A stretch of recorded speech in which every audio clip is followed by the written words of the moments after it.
Every month, on the same quiet morning, I opened my banking app and sent $200 to the same account.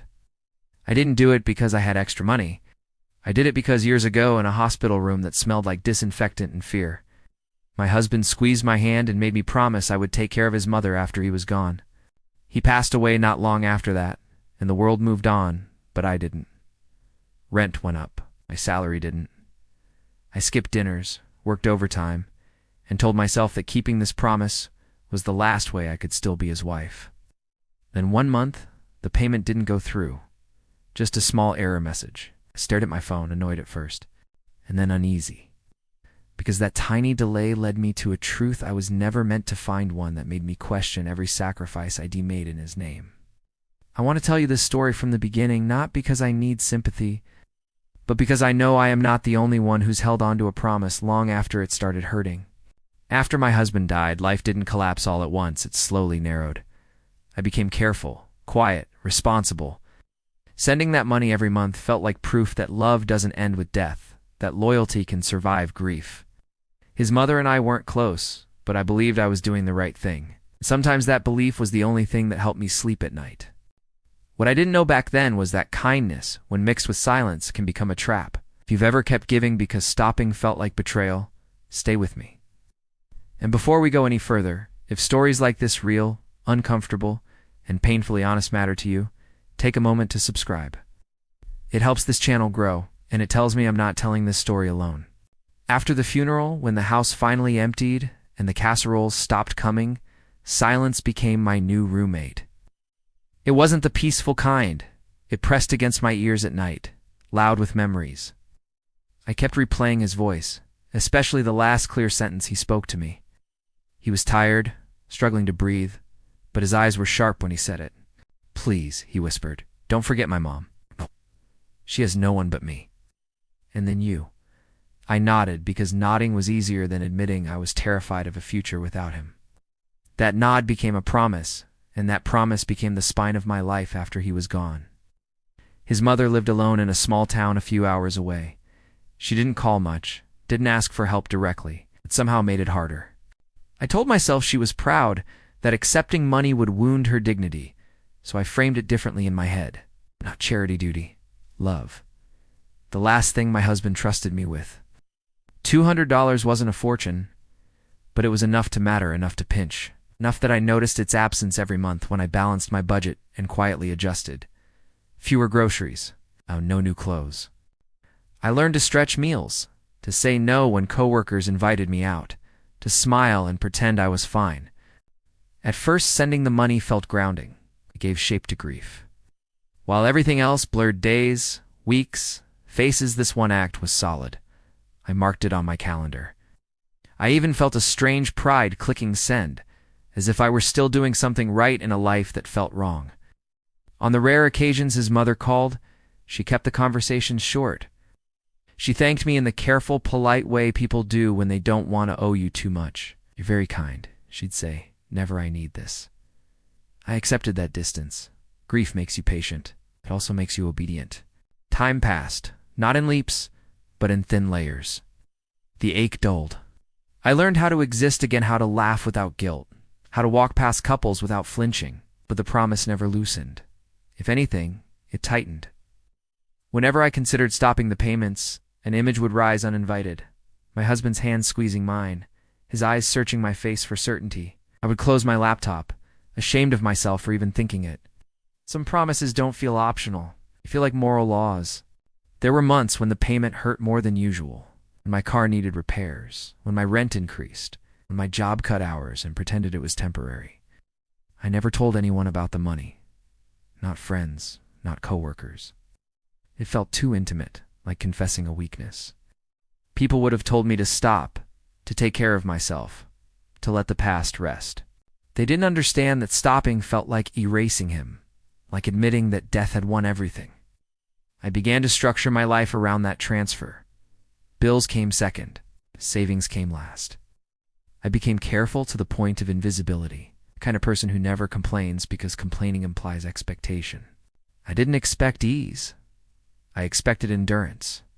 And endurance, I told myself, was love in its purest form. Sometimes, late at night, I wondered how his mother lived. I imagined a modest routine, quiet mornings, simple meals, a life made smaller by loss just like mine. The idea soothed me. It made the sacrifice feel shared, almost communal. We were two women orbiting the same absence, holding different ends of the same thread. I never asked questions. Questions invite answers, and answers can complicate clean beliefs. Looking back, that was the beginning of the mistake, not the money. It's the silence. I believed loyalty meant not looking too closely, not disturbing the story I'd built to survive. I told myself that goodness didn't require proof, only persistence. That faith was enough. That as long as I kept my word, nothing else mattered. By the end of the 3rd year, sending the money had become automatic. My finger moved before my thoughts did.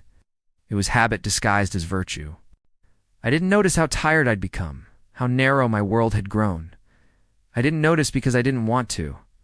Promises are easier to keep when you don't examine them too closely, for a long time. I was grateful for that blindness, because it kept me from seeing what was quietly waiting on the other side of my devotion.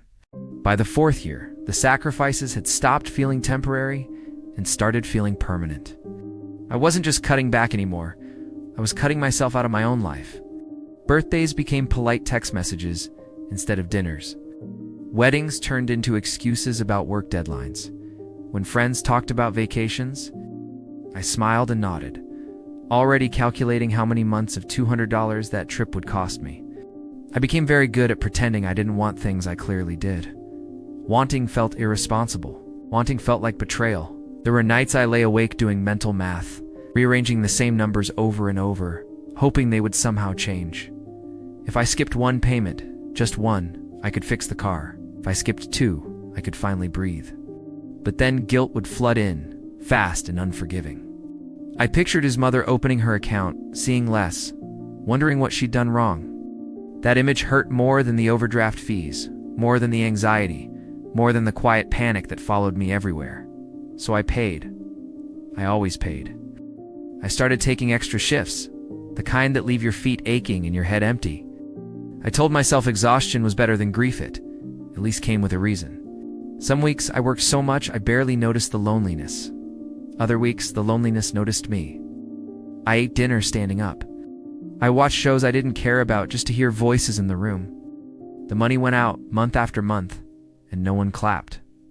No one knew. That was the strange thing about sacrifice. It's invisible by design. Once a coworker joked that I lived like a student even though I wasn't one anymore. I laughed with her, but something in my chest tightened. She didn't know that every frugal choice had a name and a face attached to it. This wasn't discipline, it was obligation. Obligations don't come with expiration dates. They just stretch, quietly, until you forget what life looked like before them. I did try to talk to his mother once, carefully, gently. I mentioned that things were a little tight for me, hoping she might say it was okay to stop, or even pause. She didn't. She simply said, "Times are hard for everyone," and changed the subject. Her voice wasn't unkind, but it wasn't surprised either. After that call, I cried in my car for a long time, feeling foolish for expecting understanding from someone who had never asked how I was surviving. What hurt most wasn't the money. It was the imbalance. I was bending my entire life around a promise, while the person on the other end never seemed to notice the cost. No questions, no concern, just quiet acceptance. It made me feel less like family and more like a line item. Still, I told myself this was what love looked like when it wasn't returned. Uncomfortable, one-sided, silent. There were moments, small, humiliating moments that never made it into any story I told others. Choosing between groceries and gas. Ignoring a dentist appointment because I couldn't afford it. Wearing the same coat through winters until the lining tore. These weren't dramatic sacrifices, but they piled up, heavy and unseen. And because no one saw them, I started to wonder if they even mattered. Yet every time doubt crept in, I reminded myself of the alternative. If I stopped, who would I become? Someone who broke her word. Someone who chose comfort over loyalty. I didn't trust myself to live with that version of me. So I kept going, convincing myself that injustice was just another name for endurance in that one day. Somehow, someone would finally see what I had been giving up all along. The day the payment failed didn't arrive with drama. No warning music, no big moment. It was just a quiet notification on my phone while I was standing in line at a grocery store, holding a basket I had already trimmed down twice. This transaction declined. At first I thought it was a mistake. Maybe the app glitched.